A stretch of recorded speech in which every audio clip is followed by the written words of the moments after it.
अरे ज्या माणसासोबत आपल्याला परिवारामध्ये कुटुंबामध्ये आपल्या घरी ज्या व्यक्तीसोबत आपल्याला आयुष्य काटायचंय त्या व्यक्तीला आपण का नाही समजून घ्यावं? सुनानं सासूला समजून घ्यावं आणि सासूने सुनाला समजून घ्यावं. ज्या दिवशी असं होईल ना सज्जन हो, त्या मुलाला गोडी नसते हो मायबाप, त्या मुलाला गोडी नसते. त्याला असं म्हणतात माणसं की बायको आली की मुलगा मायबापाला विसरून जातो. अरे पण हाही विचार आपण करणं गरजेचं आहे की तो मुलगा आजपर्यंत नाही विसरला आपल्याला आणि आजच का विसरायला लागला? त्या मुलाला तुम्ही धर्म संकटात टाकता, तुम्ही टाकता त्या मुलाला धर्म संकटामध्ये. त्या मुलाला शेवटी निर्णय करता येत नाही. रोज त्याची बायको नवीन आलेली असते, त्या सासून त्रास दिला की ती फक्त एकच ठिकाण तिला असतं, जगात कुणाला सांगत नाही. ती बायको असणारी ती सून सज्जना हो फक्त आपल्या नवऱ्याच्या कानामध्ये हळूच सांगत असते, हो तुम्ही थोडंसं सासूबाईला सांगा ना, थोडं माझ्यासोबत नरमाईची भूमिका घ्यायला सांगा. अहो थोडस जर काही झालं, भांड जर घरात आपटलं तर डायरेक्ट शिवीगाळ करायला सुरुवात करते. तुझ्या बापानं हे शिकवलं का? तुझ्या माईनं तुला हे संस्कार दिले का? अहो सांगा ना जरा. ज्या वेळेला रोजच माझी सासू माझे मायबाप काढते ना, त्यावेळेला माझ्याही अंतकरणाला काही वाटत असेल ना, अरे कुठेतरी माझंही मन दुखवत असेल ना. प्रेम केलंय त्यांनी माझ्यावर, लहानचं मोठं केलं त्या मायबापांनी मला. अरे आजपर्यंत ज्या मायबापांनी कधी दुःखाची उन्हाची छाया सुद्धा माझ्यावर होऊ दिली नाही, त्या मायबापाविषयी जर कुणी मला बोललं ना तर मी कसं सहन करेल हो?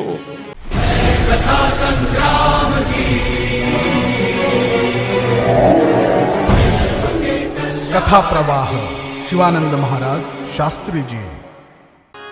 मुलींनी मायबापांना सांभाळाच, मुलींनी आपल्या मायबापांना सांभाळाच, परंतु मी तर म्हणेल मुलींना सुद्धा मायबापाला सांभाळण्याची वेळच येऊ नये. मुलींना मायबापांना सांभाळण्याची आणि त्यांच्या म्हातारपणाकडे पाहण्याची वेळच येऊ नये. त्याचं कारण आहे घरातल्या सुनांनीच त्या सासू सासऱ्याची मुलगी बनावं सज्जन. घरातली सून जर त्या सासू सासऱ्याची मुलगी बनली ना, वाटतंय थोडंसं कठीण. नवीन नवीन सुरुवातीला लग्न झाल्याबरोबर घरात सून आली की कोण्याच घरामध्ये सज्जन हो खटका उडतो फक्त इथेच. भाऊ भाऊ वेगळे होतात इथूनच. माय बापांचा आणि त्या सुनेचं खटका होतो इथेच. नवीन लग्न झाल्याबरोबर त्या नवीन आलेली सून असते, भावना तिच्या अंतकरणात असतेच, नाही असं नाही. ती तयारी करूनच आलेली असते, कारण तिला सांगताना सांगितलेलं असतं की तू ज्या मुलासोबत लग्न करतेस त्याचे मायबाप म्हातारे घरी आहे, त्याची तर सेवा तुला करावीच लागेल, पण घरच्या त्या म्हाताऱ्या मायबापांची सुद्धा सेवा तुला करावी लागेल. प्रत्येक मुलीला हे शिकवलेलं असतं. परंतु सज्जन हो, ती मुलगी ज्या वेळेला नांदायला येते घरी, घरी आल्याबरोबर या सासूचा सासूपणा जागा व्हायला लागतो. हिला वाटतं मी काय सामान्य आहे का, मी सासू आहे, सुनाने माझं सगळंच ऐकलं पाहिजे, प्रत्येक गोष्ट तिने माझी ऐकली पाहिजे. कबूल आहे, प्रत्येक सुनाने सासूचं ऐकलंच पाहिजे. परंतु असंही नाही ना की नुसते सुनानेच ऐकायचं. अरे कधीतरी एखादी गोष्ट सुनाची सासूने बी ऐकावी ना, तर मेळ जमतो. या ठिकाणी जर सुरुवातीला जर समजावून घेतलं ना, सुनाकडे सासूने नुसती सुनच म्हणून बघायचं प्रत्येक वेळेला नाही जमणार. कधीतरी त्या मुली सुनाकडे पाहत असताना आपल्या मुलीला सुद्धा पहा. ती सून आहे असं न बघता जर तुम्ही तिला मुलगी माझी आहे असं म्हणून जर सांभाळलं ना सज्जन हो, तर लिहून घ्या माझ्याकडून, कोण्याच म्हाताऱ्या माणसाला आपल्या मुलातून वेगळं निघण्याची गरज पडणार नाही आणि कोणत्याच माय बापाला वृद्धाश्रमात जाण्याची गरज लागणार नाही. बदलत राहिलं पाहिजे. आपण आपला अहंकार दूर ठेवला पाहिजे. सून जरी असेल आहे ती परच्या घरची सज्जन हो, कधीतरी हाही विचार करा, अरे ही पोरगी, ही मुलगी आपल्या मुलासाठी, आपल्यासाठी, तिचं घर परिवार, तिचे मायबाप, तिचा भाऊ, तिचं माहेर, अरे तिचं सगळं तिने सोडून दिलंय.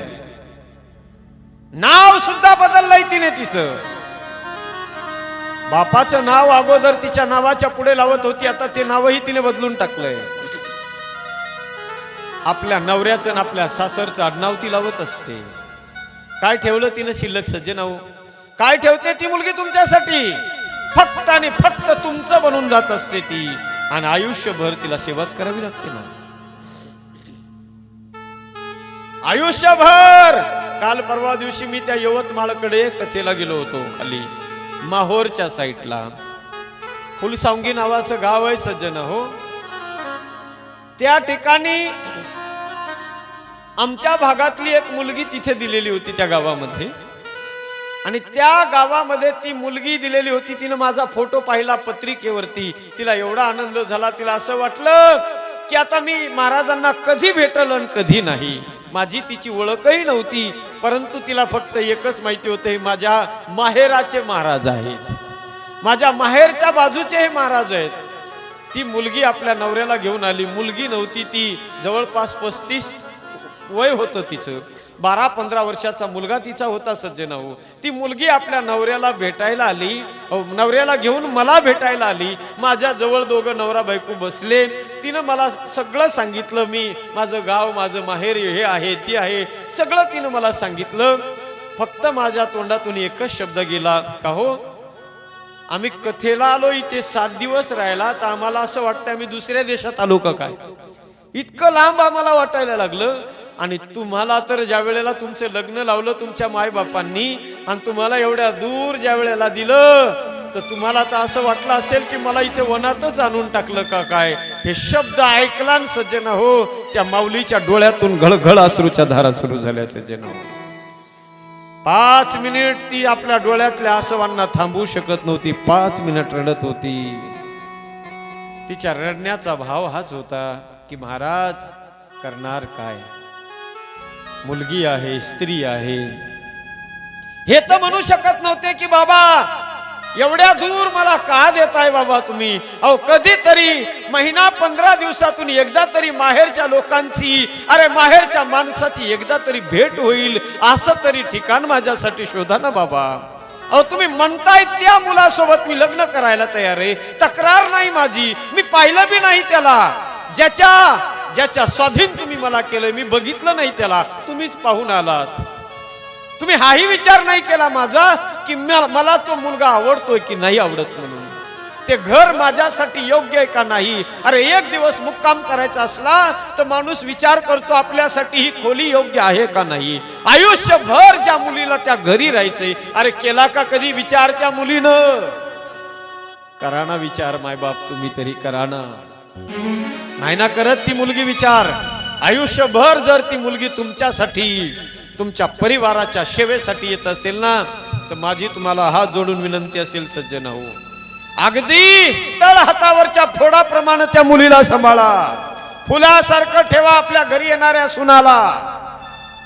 जर तुम्ही तुमच्या सुनाला तळ हातावरच्या फोडासारखं सांभाळलं ना, तर तुमची मुलगी सुद्धा तळ हातावरच्या फोडाप्रमाणेच कुणीतरी तिलाही सांभाळत. करून बघा. बदललं पाहिजे. बदल हा काळाची गरज आहे. बदल सज्जन हो. कथा ऐकल्यानंतर आपल्या अंतःकरणात परिवर्तन झालं पाहिजे. आणि दुसरी गोष्ट, हे सगळं करण्यासाठी एकच करावं लागतंय. अरे सामान्य व्यवहारामध्ये जर मैत्री टिकवायची, मैत्री मित्रता हा धर्म जर पूर्ण करायचा असेल, तर आपल्याला माहिती असताना सुद्धा, आपल्या मित्राचे अवगुण माहित असताना सुद्धा, कर्णाला माहिती नव्हतं का दुर्योधनाचे अवगुणी दुर्योधन आहे म्हणून?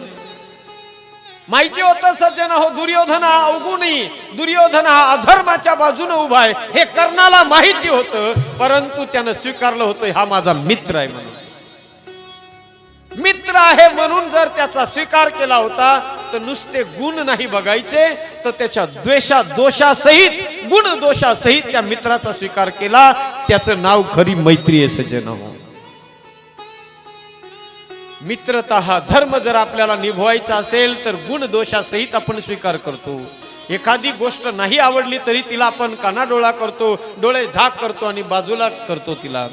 अरे ज्या माणसासोबत आपल्याला परिवारामध्ये, कुटुंबामध्ये, आपल्या घरी ज्या व्यक्तीसोबत आपल्याला आयुष्य काटायचंय त्या व्यक्तीला आपण का नाही समजून घ्यावं? सुनानं सासूला समजून घ्यावं आणि सासूने सुनाला समजून घ्यावं. ज्या दिवशी असं होईल ना सज्जन हो, त्या मुलाला गोडी नसते हो मायबाप, त्या मुलाला गोडी नसते. त्याला असं म्हणतात माणसं की बायको आली की मुलगा मायबापाला विसरून जातो. अरे पण हाही विचार आपण करणं गरजेचं आहे की तो मुलगा आजपर्यंत नाही विसरला आपल्याला आणि आजच का विसरायला लागला? त्या मुलाला तुम्ही धर्म संकटात टाकता, तुम्ही टाकता त्या मुलाला धर्म संकटामध्ये. त्या मुलाला शेवटी निर्णय करता येत नाही. रोज त्याची बायको नवीन आलेली असते, त्या सासून त्रास दिला की ती फक्त एकच ठिकाण तिला असतं, जगात कुणाला सांगत नाही. ती बायको असणारी ती सून सज्जना हो फक्त आपल्या नवऱ्याच्या कानामध्ये हळूच सांगत असते, हो तुम्ही थोडंसं सासूबाईला सांगा ना,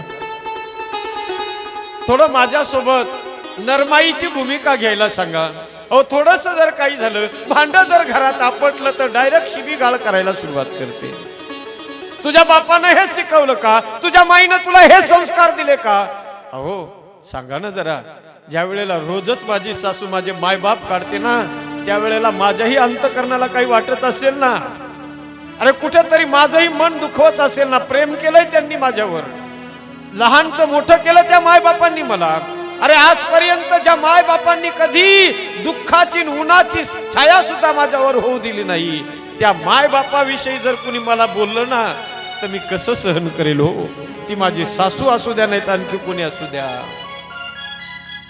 वाटतं ना सज्जना हो, मुलगी ती सून आपल्या नवऱ्याला सांगते, शेवटी किती दिवस ऐकणार तो तरी. आईला सांगायला जावं तर आईची ताठर भूमिका असते, कारण ती हिटलर समजते घरामध्ये. तिला वाटतं सगळ्या घरांनी माझंच ऐकावं, तिनं कुणाचंच नाही ऐकावं. कुठली पद्धत आहे ही? कुणाचं तरी तुम्हालाही ऐकावं लागेल. ठीक आहे, तो काळ वेगळा होता सज्जन हो. एक काळ होता त्यावेळेला अज्ञानी माणसं होते, अडाणी लोक होते. त्या काळामध्ये काही सासवा म्हणतात, आम्हाला काय कमी त्रास झाला का आमच्या जीवनामध्ये? अरे आम्हाला जेवढा त्रास झाला तेवढ्या त्याच्या 10% सुद्धा तुम्हाला त्रास नाही, असं काही सासवा बोलतात सुनाला. अरे पण तुमचा काळ जुना होता. तुमच्या ज्या सासवा होत्या त्या अडाणी होत्या, त्या रानटी होत्या, त्यांना माणुसकी नावाची गोष्टच नव्हती, म्हणून तुम्हाला त्यांनी त्रास दिला. मग तुम्हाला त्रास झाला म्हणून तुम्ही बी तुमच्या सुनाला त्रासच देणार का? याच आस्याने सज्जन होते घरामध्ये आनंद, घरामध्ये चैतन्य नाही नांदू शकत. घरात प्रेमाने सगळ्या गोष्टी व्हाव्या वाटत असतील तर सगळ्यांनी एकमेकांना समजून घेणं गरजेचं आहे. प्रत्येकाने जर समजावून घेतलं ना सज्जन हो, तर कोणत्याच मुलाला माय बापापासून वेगळं होण्याची गरज पडणार नाही. आणि मुलांनी सुद्धा आता सगळ्याच चुका फक्त सासूच्या असतात नाही, काही चुका सुनाच्या सुद्धा असतात. त्या सुनाने सुद्धा मोठ्या अंतकरणाने त्या म्हाताऱ्या झालेल्या माय बापांचे त्या सासू सुनाचे मायबाप समजून त्यांचे अपराध पोटात घालावेत. ती सून सुद्धा सज्जन हो, संध्याकाळची वेळ झाली, तिला मोकळा वेळ मिळाला की रोज आपल्या घरी माय बापांना फोन करते. पण एकदाही चुकून विचारत नाही घरच्या सासू सासऱ्यांना की सासूबाई, मामाजी तुमचे पाय दुखतायत, जरा मी तुमची सेवा करू का जरा 5 मिनिटं?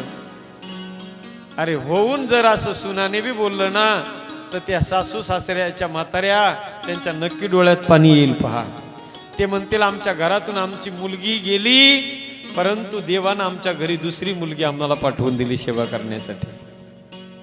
किती सोपं आहे हो, किती सोपं आहे. थोडेसे गैरसमज बाजूला केले की सगळ्या गोष्टी आनंदानं होतात. मुलांनी सुद्धा माय बापाला कधी विसरू नये, कारण या जगामध्ये सज्जन हो, सगळ्यात मोठी संपत्ती जर कोणती असेल तर ते म्हातारे मायबाप घरी असणं ही सगळ्यात मोठी संपत्ती आहे. त्या आत्मदेव ब्राह्मणाला संन्यासी म्हणू लागला, बाबा या घराघरामध्ये आज आपण बघतोय ना, फार अवघड काम आहे. मुलासाठी मायबाप रडतात, पण मुलगा मात्र मायबापांना सांभाळायला तयार होत नाही. अरे तुझा सुद्धा मुलगा तेच तुला करणार आहे, कशाला विनाकारण त्रास करून घेतोस?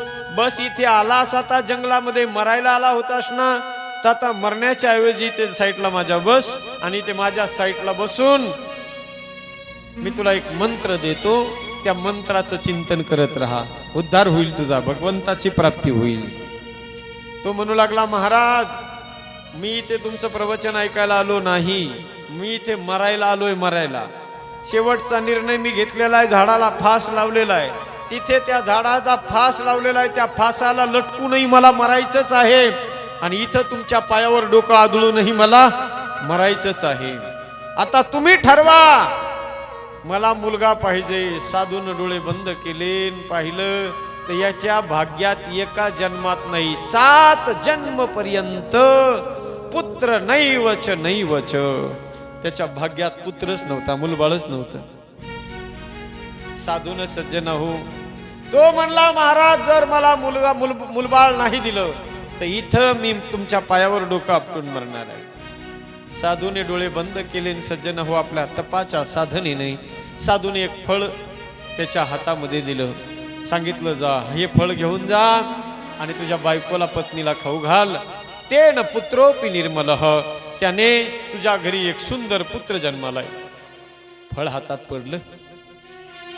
एवढा आनंद झाला महाराज, एवढा आनंद झाला, फळ हातात पडल्यामुळे इतका आनंद झाला, नाचत नाचत घरी आला. बायकोला म्हणू लागला, अगं बघ साधूची कृपा झालीये, साधूने आपल्याला सुंदर एक फळ दिलंय खाण्यासाठी. बायकोनं ते फळ घेतलं. सज्जन हो, बायकोनं तर डोळेच मोठे मोठे केले, कारण ती बाई जरा विचित्रच होती स्वभावाची. तिनं मनात विचार केला, हे फळ मी खाल्ल्यानंतर मी गरोदर होईल, पण फार पुढं कठीण काम आहे. ती बाई सज्जन हो, धुंधुली नाव होतं तिचं, ती आपल्या बहिणीच्या घरी गेली. गावातच बहीण दिलेली होती. बहिणीच्या घरी गेली, म्हणू लागली, ताई माझ्या नवऱ्यानं कोण्या साधूकडून एक फळ आणलंय आणि त्याने सांगितलं की हे फळ खाल्ल्यानंतर मी गरोदर राहील म्हणून. ती म्हणते, बाई मला नाही खायचं हे फळ. अगं जर मी हे फळ खाल्लं तर मी गरोदर होईल, आणि मी जर गरोदर झाले तर फार मोठं नुकसान होईल माझं. मला रोज 4 भाकरी खायला लागतात. मी 2 जीवाची झाली तर 2 भाकरीचं नुकसान होईल माझं. 2च भाकरी मला खायला मिळतील. ठीक आहे, माझ्या मुलासाठी मी त्या 2 भाकरीचं नुकसान करायला तयार आहे. पण जर मी गरोदर झाले, मला जर गर्भधारणा झाली आणि गावामध्ये जर भयंकर भूकंप झाला किल्लारी सारखा, तर गावातले सगळे लोक आपला जीव वाचवण्यासाठी पळून जातील. मी कुठेतरी एखाद्या भिंतीमध्ये, मी 2 जीवाचे असल्यामुळं मला पळता येणार नाही, आणि मी कुठेतरी एखाद्या भिंतीच्या खाली दडून तिथंच मला मरावं लागेल. त्याच्यापेक्षा, आणि दुसरी गोष्ट, ते बाळंतपणाचं जे दुःख आहे ना, हो ते फार कठीण सांगतात लोक. बाई ते दुःख सुद्धा मी नाही सहन करू शकणार.